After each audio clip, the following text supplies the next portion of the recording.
अच्छा जी मैं हारी चलूं जाऊं ना। मोहब्बत करने वालों का फकत इतना है अफसाना, तड़पना चुपके आह भरना और मर जाना। इस गाने को जिस बला की खूबसूरत अभिनेत्री पर फिल्माया गया था, इस गाने के एक एक अल्फाज मानो उनकी जिंदगी पर सटीक बैठे हो।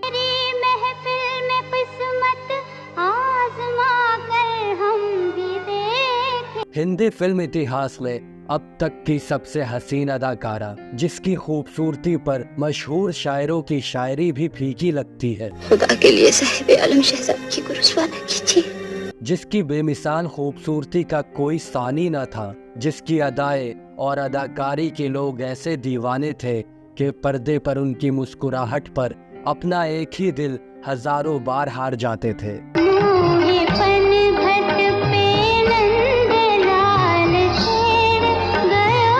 बॉलीवुड में जब भी खूबसूरती की बात होती है तो सबसे पहले जिस अभिनेत्री का जिक्र आता है वो है मधुबाला। मासूम सा चेहरा, घुंघराले बाल, बेपरवाह मुस्कान और नशीली आंखें। एक लड़की भीगी भागी से। मधुबाला के हुस्न को देख लोग उनके दीवाने हो जाया करते थे। महज 14 साल की उम्र में फिल्मों में डेब्यू करने वाली मधुबाला सिर्फ 36 साल की उम्र में इस दुनिया को छोड़ गई, लेकिन उनकी अदाकारी और खूबसूरती की चर्चा आज भी होती है। बोल पपी है बोल दे, तू बोल पपी है बोल। आज हम अपनी इस वीडियो में बात कर रहे हैं बॉलीवुड की वीनस क्वीन यानी सौंदर्य की देवी कहे जाने वाली मधुबाला की। ये मुझे स्टेज पर नाचने वाली एक औरत समझा है, जो आपके पैसे पर श्रृंगार करती है, जो आपके तोहफों को गले लगाती है। मैं वो औरत नहीं हूँ श्याम बाबू।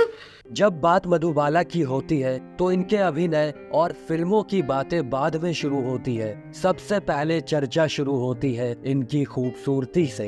इनमें कनीज की सहमी हुई हसरतों के सिवा और कुछ नहीं। भूल जाओ कि तुम एक कनीज हो, और सलीम को अपनी आंखों में वो देख लेने दो जो तुम्हारी जुबान कहते हुए डरती है। हिंदी सिनेमा में मधुबाला ही एकमात्र ऐसी अभिनेत्री थी जिनकी खूबसूरती की तुलना हॉलीवुड की खूबसूरत अभिनेत्री मर्लिन मुनरो से की जाती है। मधुबाला को the Venus queen of Indian cinema, the beauty with tragedy जैसे तमगों से भी जाना जाता है।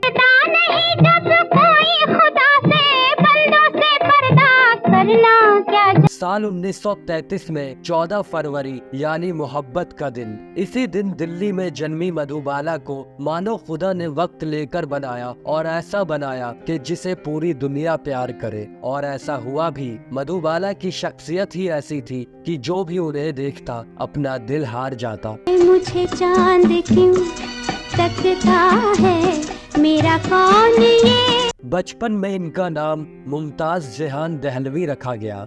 इनके वालिद पाकिस्तान के खैबर पख्तून के रहने वाले थे। अपने माँ बाप के 11 बच्चों में ये 5वीं संतान थी।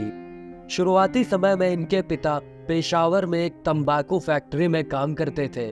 इस नौकरी को खोने के बाद इनके पिता पहले दिल्ली और फिर मुंबई पहुंचे, जहां पर मुमताज यानी मधुबाला का जन्म हुआ। ये समय इस परिवार के लिए बहुत ही दुखद था। इस दौरान मधुबाला की 3 बहनें और 2 भाई सन 1944 में होने वाले डॉक एक्सप्लोजन में मारे गए। इस हादसे में हालांकि इनका घर तबाह हो गया, किंतु बचने वाले लोग सिर्फ और सिर्फ इस वजह से बच सके कि वे लोग किसी लोकल सिनेमा में फिल्म देखने गए थे। बचने वालों में मुमताज की 6 बहनें और माँ पिता थे। इसके बाद गुर्बत की जिंदगी से राहत पाने के लिए महज 9 साल की उम्र में इनके पिता मुमताज को बॉम्बे के विभिन्न फिल्म स्टूडियोज में लेकर जाने लगे। मुमताज को काम भी मिलने लगा और परिवार को गरीबी से थोड़ी राहत मिली। मधुबाला बचपन से ही सिनेमा के लिए काम करने लगी। मधुबाला की पहली सफल फिल्म सन 1942 में आई बसंत थी।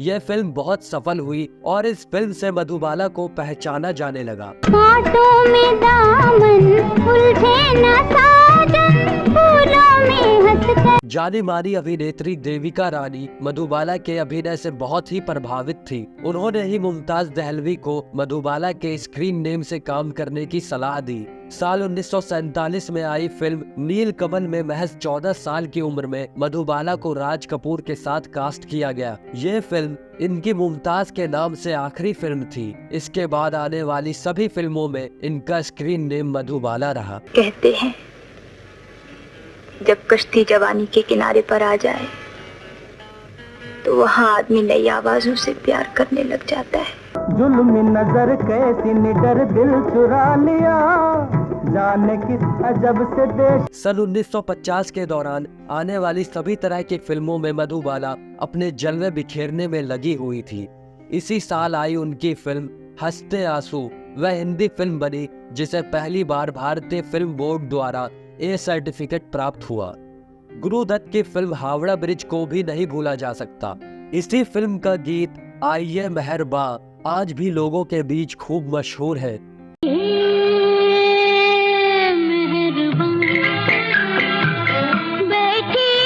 कुल मिलाकर ये कहा जा सकता है कि मधुबाला ने अपने करियर में लगभग सभी तरह की फिल्में की और यही इनके स्टारडम की एक बहुत बड़ी वजह रही। ये क्या कर डाला तूने, दिल तेरा हो गया, हंसी हंसी में जालिम। प्यार किया तो डरना क्या, जब प्यार किया तो डरना। फिल्म मुगले आजम मधुबाला की जिंदगी की सबसे बड़ी फिल्म मानी जाती है। इस फिल्म में इन्होंने अनारकली की यादगार भूमिका निभाई है।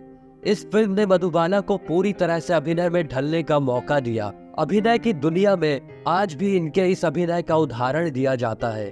खुदा के लिए साहिब आलम शहजाद की को रुस्वा न कीजिए, आप आका हैं, मैं कनीज। इस फिल्म के बनने के दौरान मधुबाला का स्वास्थ्य लगातार बिगड़ रहा था। इसका कारण यह भी हो सकता है कि शूटिंग के लिए उन्हें लगातार जंजीरों में लंबे समय तक बंधा रहना पड़ा था। मोहब्बत की झूठी कहानी पे रोए। साल 1960 में 10 साल की मेहनत के बाद यह फिल्म बनी और यह फिल्म अब तक की सबसे अधिक पैसे कमाई करने वाली फिल्म साबित हुई। यह रिकॉर्ड लगभग 15 सालों तक कायम रहा। इन 15 सालों में कई बड़े सुपरस्टार्स की बड़ी फिल्में आई, किंतु किसी की भी फिल्म द्वारा यह रिकॉर्ड तोड़ा नहीं जा सका। इश्क में दुनिया लुटा कर हम भी देखेंगे किसी के इश्क में दुनिया। ये दौर मधुबाला की जिंदगी के करियर के तौर पर तो सुनहरा दौर जरूर था, किंतु इसी दौरान इनके और दिलीप कुमार के रिश्तों में कड़वाहट आने लगी थी। हमें काश तुमसे मोहब्बत न हो। मधुबाला और दिलीप कुमार के इश्क की चर्चा तो आज भी होती है। कहा जाता है कि दोनों एक दूसरे के लिए दीवाने थे, लेकिन अभिनेत्री के पिता इस कहानी में विलन साबित हुए। दरअसल फिल्म नया दौर के लिए मधुबाला ने आउटडोर शूटिंग पर जाने से इनकार कर दिया था, जिससे निर्माता ने एक्ट्रेस और उनके पिता को कोर्ट में घसीटा। यहाँ पर फिल्म के हीरो ने मधुबाला और उनके पिता के खिलाफ गवाही दी, जिससे इनका रिश्ता इस कदर बिगड़ा कि फिर कभी सुधर नहीं पाया। मधुबाला चाहती थी कि दिलीप कुमार उनके पिता से माफी मांग ले, लेकिन उन्होंने ऐसा नहीं किया। ना दिलीप कुमार ने माफी मांगी और ना ही ये इश्क मुकम्मल हो पाया। मुकद्दर चिरागों के बदले हुए हैं। कहा जाता है कि मधुबाला के दिल में हमेशा दिलीप कुमार से दूर हो जाने की टीस रही। भले ही यह रिश्ता टूटने के बाद मधुबाला ने किशोर कुमार से शादी की, लेकिन शादी के बाद वो ज्यादा बीमार रहने लगी। उन्हें अज्ञात बीमारी ने ऐसा घेरा कि वो कभी ठीक हो ही नहीं पाई। आखिरी समय में उन्होंने बिस्तर पकड़ लिया तो वही किशोर कुमार ने भी उन्हें अकेला सा छोड़ दिया। लंदन के डॉक्टर्स ने मधुबाला को सिर्फ 2 साल का वक्त दिया था, लेकिन वह 9 साल तक जी गई। उनमें जीने की इच्छा थी। उनकी बहन बताती है कि वह जीना चाहती थी और इस इंतजार में थी कि डॉक्टर उनकी बीमारी का इलाज ढूंढ ले, पर ऐसा हो ना सका और 23 फरवरी 1969 को मधुबाला इस दुनिया को छोड़कर रुखसत हो गई। अब जनाजे को रुखसत की इजाजत दीजिए। हिंदी सिनेमा के इतिहास में अब तक मधुबाला जैसी ना कोई आया है और ना कोई आएगा। उनकी खूबसूरती और बेहतरीन अदाकारी के बदौलत दुनिया के ख़त्म होने तक उन्हें याद रखा जाएगा।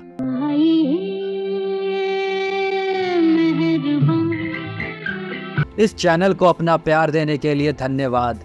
मिलते हैं अगली वीडियो में किसी और शख्सियत के साथ। तब तक के लिए अपना और अपनों का ख्याल रखें। Good bye.